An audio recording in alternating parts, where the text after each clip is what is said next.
जमीन से 20 किलोमीटर अंदर हलचल ने कैसे हिला दी 2000 किलोमीटर दूर तक की जमीन।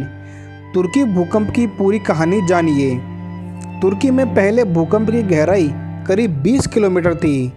जमीन से इतनी नीचे हलचल ने 270 किलोमीटर दूर सतह के ऊपर दियारबकीर शहर की 18 इमारतों को एक साथ ध्वस्त कर दिया।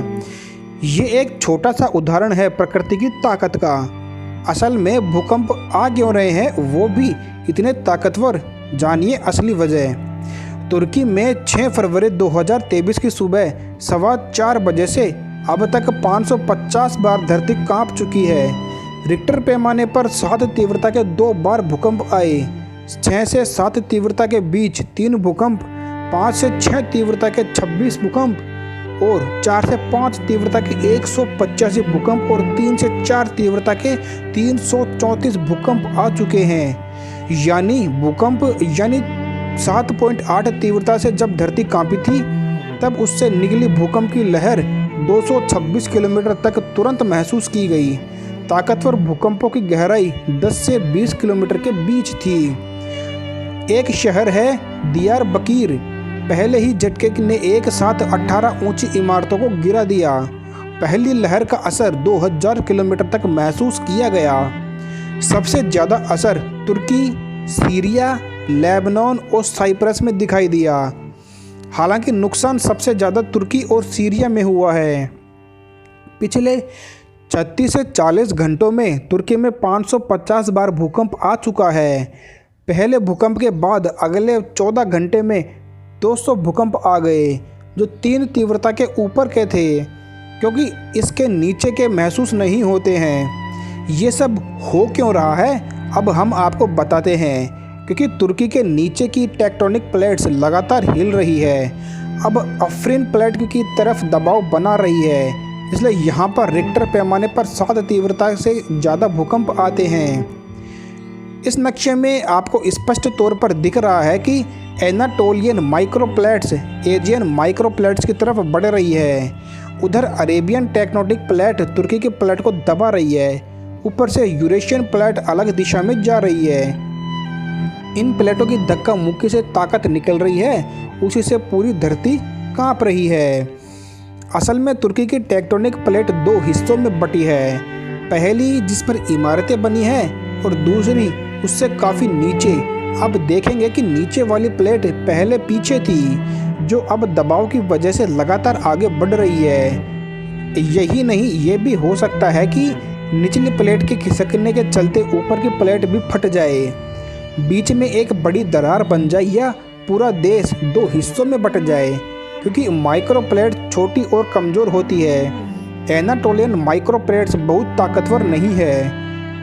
तुर्की 4 टेक्टोनिक प्लेटों के जंक्शन पर बसा हुआ है, इसलिए किसी भी प्लेट में जरा सी भी हलचल पूरे इलाके को हिला देती है। तुर्की का ज़्यादातर हिस्सा एनाटोलियन माइक्रो प्लेट्स पर है।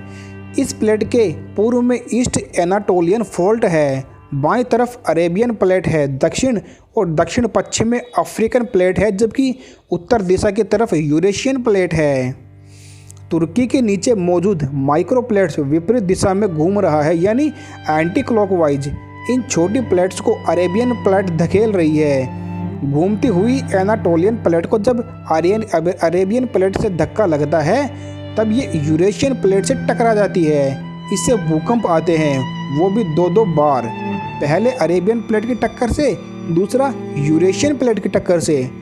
असल में एनाटोलियन माइक्रोप्लेट्स बाल्टी में तैरते किसी कटोरी की तरह है, जो चारों तरफ से आने वाले दबाव की वजह से इधर से उधर तैर रहा है। जिस दिशा से भूगर्भीय ताकत आएगी वो उसके विपरीत दिशा में चली जाएगी। एनाटोलियन माइक्रोप्लेट्स यूरेशियन प्लेट से अलग हो चुकी है।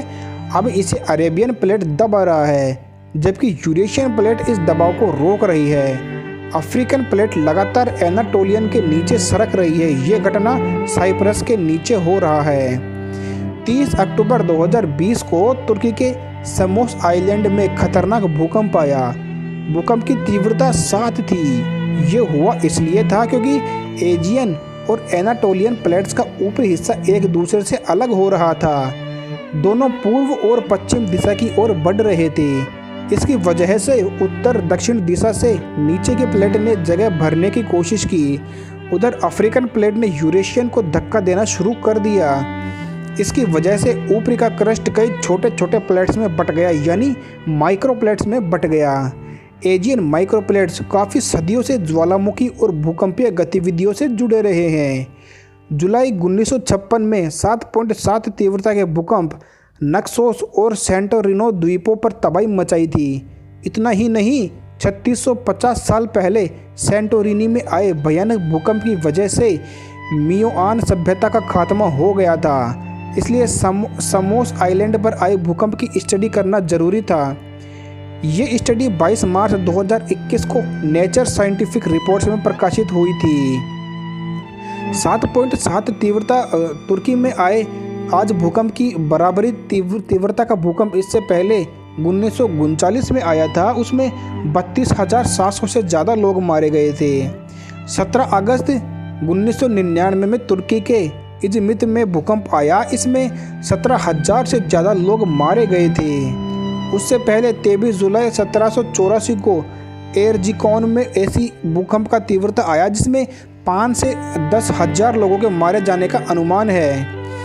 7.5 तीव्रता, इस तीव्रता के तुर्की में अब तक 6 भूकंप आए हैं। 13 दिसंबर 115 CE में 7.5 तीव्रता का भूकंप आया था जिसमें 2.5 लाख लोग से ज़्यादा लोग मारे गए थे।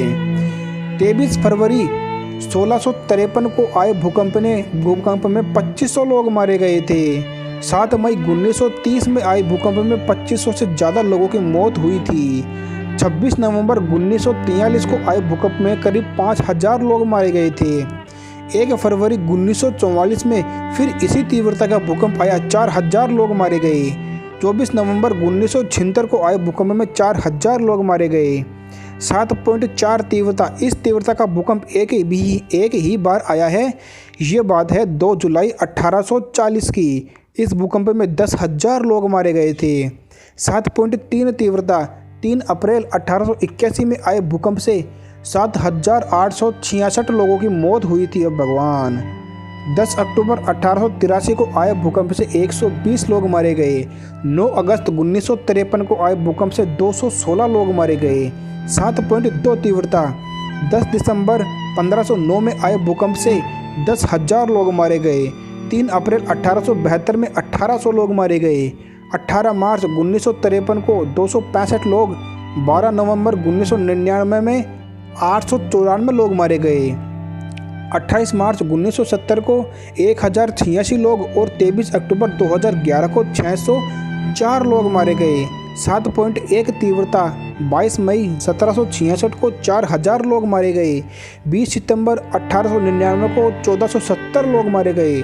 25 अप्रैल 1957 को 66 लोग और 26 मई 1957 को 52 लोग मारे गए। 7 तीव्रता, 13 जुलाई 1688 को 10,000 लोग मारे गए। 10 जुलाई 1894 को 1300 लोग मारे गए।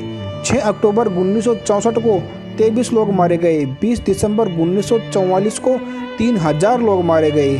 30 अक्टूबर 2020 में 117 लोग मारे गए। जानिए क्या होती है टेक्टोनिक प्लेट्स। हमारी पृथ्वी प्रमुख तौर पर 4 परतों से बनी है, यानी इनकोर, आउटकोर, मेटल और क्रस्ट। क्रस्ट सबसे ऊपरी परत होती है, इसके बाद होता है मेंटल। ये दोनों मिलकर बनाते हैं लिथोस्फीयर। लिथोस्फीयर की मोटाई 50 किलोमीटर है, जो अलग अलग परतों वाली प्लेटों से मिलकर बनी होती है, जिसे टेक्टोनिक प्लेट कहते हैं। आखिर क्यों आता है भूकंप?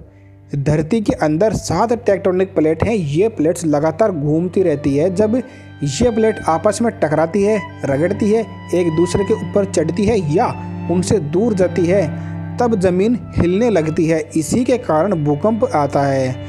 भूकंप को नापने के लिए रिक्टर पैमाने का इस्तेमाल किया जाता है, जिसे रिक्टर मैग्नीट्यूड स्केल कहते हैं।